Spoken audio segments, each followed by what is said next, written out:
Au seuil du paradis terrestre, alors que les portes du bonheur s'ouvrent enfin devant vous, une ombre invisible surgit de votre âme pour tout anéantir en un instant fatal, comme si l'enfer lui-même conspirait contre la lumière, divine promesse à chaque élu. Imaginez cela. Vous avez prié des nuits entières, supplié le Créateur pour une délivrance, et voilà que les miracles s'alignent. Votre carrière décolle, votre relation s'épanouit, votre santé rayonne, et une paix intérieure commence à envelopper votre esprit comme un manteau céleste. Mais soudain, sans avertissement, vous commettez l'impensable. Vous rejetez l'opportunité professionnelle qui s'offre, vous provoquez une dispute inutile avec l'être aimé, ou vous retombez dans des habitudes destructrices qui minent votre bien-être. Pourquoi ? Pourquoi ce sabotage auto-imposé au moment précis où la vie semble enfin alignée avec la volonté divine? En tant qu'élu de Dieu, choisi pour porter sa lumière dans ce monde tourmenté, j'ai vu cela se produire chez tant d'âmes. Et je sais que la réponse réside non pas dans les caprices humains, mais dans les profondeurs spirituelles où se livrent les batailles invisibles. Permettez-moi de vous emmener dans un voyage narratif tissé de vérités éternelles et d'histoires vivantes, pour décortiquer ce mystère. Car oui, en tant qu'élu, j'ai été témoin de ces luttes intimes, et le Seigneur m'a révélé que ce sabotage n'est pas un accident, mais une épreuve forgée pour tester notre fidélité. Commençons par l'origine. La peur ancestrale, ce serpent qui s'enroule autour de notre cœur comme dans le jardin d'Éden. Lorsque tout va bien, l'esprit humain, marqué par le péché originel, se souvient des chutes passées. Et si cela ne durait pas ? Murmure une voix intérieure, écho des doutes semés par l'adversaire. Cette peur n'est pas banale. Elle est spirituelle, un vestige de la séparation d'avec Dieu. Dans les Écritures, rappelez-vous Job, cet homme pieux dont la prospérité attira les épreuves. Job ne sabota pas son bonheur, mais combien d'entre nous, moins forts, le font. J'ai connu une sœur en Christ. Appelons-la Marie, une élue comme moi, qui après des années de pauvreté spirituelle, vit son ministère fleurir. Des foules venaient l'écouter, des guérisons survenaient. Mais au pic de sa gloire, elle commença à douter. Suis-je digne de cette faveur divine? Et voilà qu'elle refusa des invitations clés, prétextant l'humilité, mais en réalité fuyant la responsabilité d'être une lumière. Le sabotage naît souvent de cette peur. Nous croyons que le bonheur est trop beau pour être vrai, et nous le détruisons pour confirmer nos peurs, évitant ainsi la vulnérabilité d'une joie authentique sous le regard de Dieu. Mais creusons plus profond, car la spiritualité des élus révèle une couche supplémentaire. L'influence des forces obscures. En tant qu'élu de Dieu, je vous assure que Satan ne dort jamais, surtout quand une âme s'approche de son destin divin. Lorsque tout commence à aller bien, c'est le moment où l'ennemi intensifie ses attaques subtiles. Il ne vient pas avec des cornes et une fourche, mais avec des pensées insidieuses. Tu ne mérites pas cela. C'est une illusion, ou pire, profitant égoïstement et perd tout. Pensez à Pierre, l'apôtre, qui marcha sur l'eau vers Jésus, mais sabota son miracle en doutant au milieu des vagues. Le vent n'était pas le problème. C'était la peur spirituelle qui le fit couler. De même, dans notre ère moderne, j'ai guidé un frère, un entrepreneur béni par des contrats miraculeux après des prières ferventes. Tout allait bien, finances stables, famille unie. Pourtant, il se mit à négliger ses dévotions, à flirter avec des tentations mondaines, sabotant ainsi son ascension. Pourquoi ? Parce que l'adversaire sait que le bonheur aligné avec Dieu menace son royaume. Il utilise notre ego pour nous faire trébucher, nous convainquant que nous pouvons gérer seuls, sans la grâce divine. Ce sabotage est une guerre spirituelle, et en tant qu'élus, nous devons armer notre esprit avec l'épée de la parole pour la contrer. Maintenant, explorons une autre facette. Le syndrome de l'imposteur spirituel, ce poison qui ronge les élus de l'intérieur. Dieu nous choisit non pour notre perfection, mais pour sa gloire. Pourtant, quand le bonheur arrive, nous nous demandons « Pourquoi moi ? Suis-je vraiment élu ?» Cette interrogation, bien qu'humaine, mène au sabotage. Elle nous pousse à des actes d'autodestruction pour prouver notre indignité, comme si nous voulions nous punir avant que Dieu ne le fasse. Rappelez-vous le roi Saül, oint par Dieu, mais qui sabota son règne par jalousie et désobéissance. Il avait tout, le trône, la victoire, mais son cœur inquiet le mena à la ruine. J'ai une histoire personnelle à partager. En tant qu'élu, il y a des années, après une révélation divine qui transforma ma vie, je vis des portes s'ouvrir. Des livres publiés, des conférences remplies. Mais au sommet, une voix me murmura « Tu n'es qu'un imposteur ». J'ai failli tout abandonner, en refusant des opportunités, jusqu'à ce que le Seigneur me rappelle dans une vision. Je t'ai choisi non pour tes mérites, mais pour mon plan. Ce sabotage vient d'un manque de confiance en la souveraineté de Dieu. Nous oublions que le bonheur n'est pas une récompense méritée, mais un don gratuit, et en le sabotant, nous rejetons sa miséricorde. Poursuivons avec l'aspect de l'attachement excessif au passé. Dans la spiritualité des élus, le passé est un champ de bataille où les chaînes non brisées nous retiennent.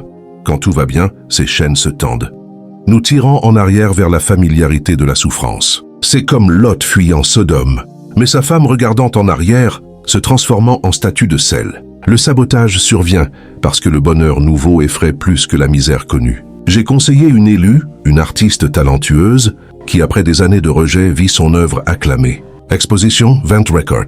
Pourtant, elle se mit à ignorer ses clients, à manquer des deadlines, revenant inconsciemment à l'isolement passé.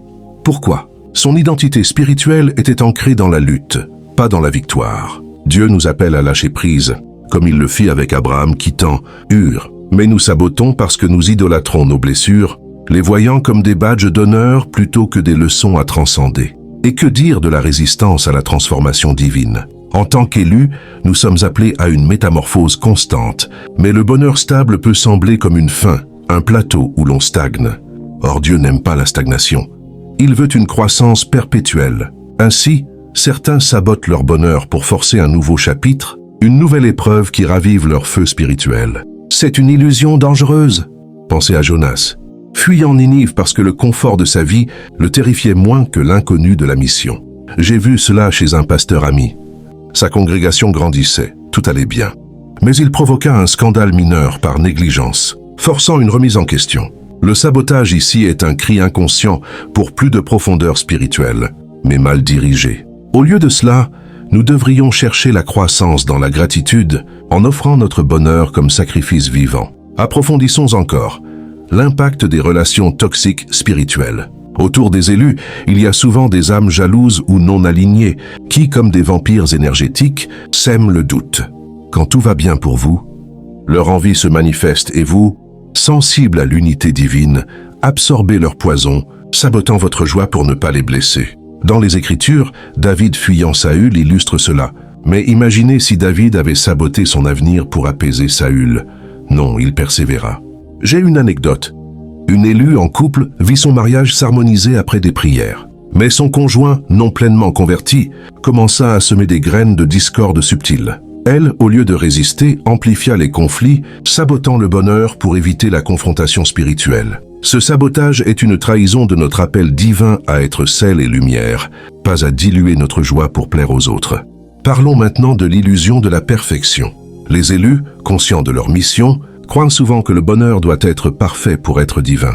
Ainsi, au moindre nuage, une petite dispute, un revers mineur, ils paniquent et sabotent tout, pensant que c'est un signe de malédiction. Mais Dieu permet les épreuves dans la joie, comme des épines dans la rose. Rappelez-vous Paul, joyeux en prison.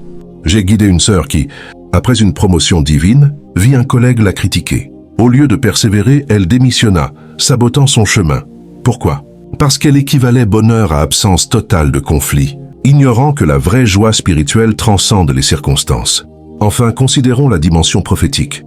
Ce sabotage est parfois une préparation divine. Dieu permet que nous trébuchions pour nous humilier, nous rappelant que sans lui, rien n'est possible. Comme Pierre reniant Jésus pour ensuite devenir la roche de l'Église. En tant qu'élu, j'ai vécu cela. Un sabotage apparent m'a mené à une révélation plus profonde. Mais attention, ce n'est pas une excuse. C'est une invitation à la vigilance. Pour surmonter cela, chers élus, ancrez-vous dans la prière quotidienne, méditez la parole, entourez-vous de communautés saines et reconnaissez les signes de sabotage comme des alertes spirituelles. Souvenez-vous, Dieu veut votre bonheur, non comme fin, mais comme témoignage de sa gloire. Ne le sabotez pas, embrassez-le et devenez le phare que vous êtes destiné à être. Poursuivons avec une histoire détaillée pour ancrer cela. Il était une fois, dans une petite ville côtière d'Afrique de l'Ouest, un homme nommé Kwame, un élu de Dieu marqué par une vision d'enfance où le Seigneur lui apparut en rêve, lui disant « Tu porteras ma parole aux nations ». Kwame grandit dans la pauvreté, priant pour une vie meilleure. Après des décennies de lutte, emploi précaire, santé fragile, relations brisées, tout changea. Une opportunité d'affaires divine surgit, il lança une entreprise de produits naturels, inspirée par des herbes bibliques, et le succès fut fulgurant. Clients affluaient, revenus stables, et même une compagne pieuse entra dans sa vie. Kwame rayonnait, témoignant dans les églises locales de la fidélité de Dieu. Mais alors que tout allait bien, le sabotage commença subtilement. D'abord des doutes. Est-ce vraiment la volonté de Dieu? Ou suis-je en train de m'enrichir égoïstement? Puis des actions. Il ignora des commandes importantes, prétextant des guidances spirituelles mal interprétées. Sa relation se fissura quand il accusa sa femme de le distraire de sa mission. Pourquoi? La peur ancestrale, comme je l'ai dit plus haut, se mêlait à l'influence obscure. Kwame se rappelait son enfance misérable, où le bonheur était synonyme de perte imminente.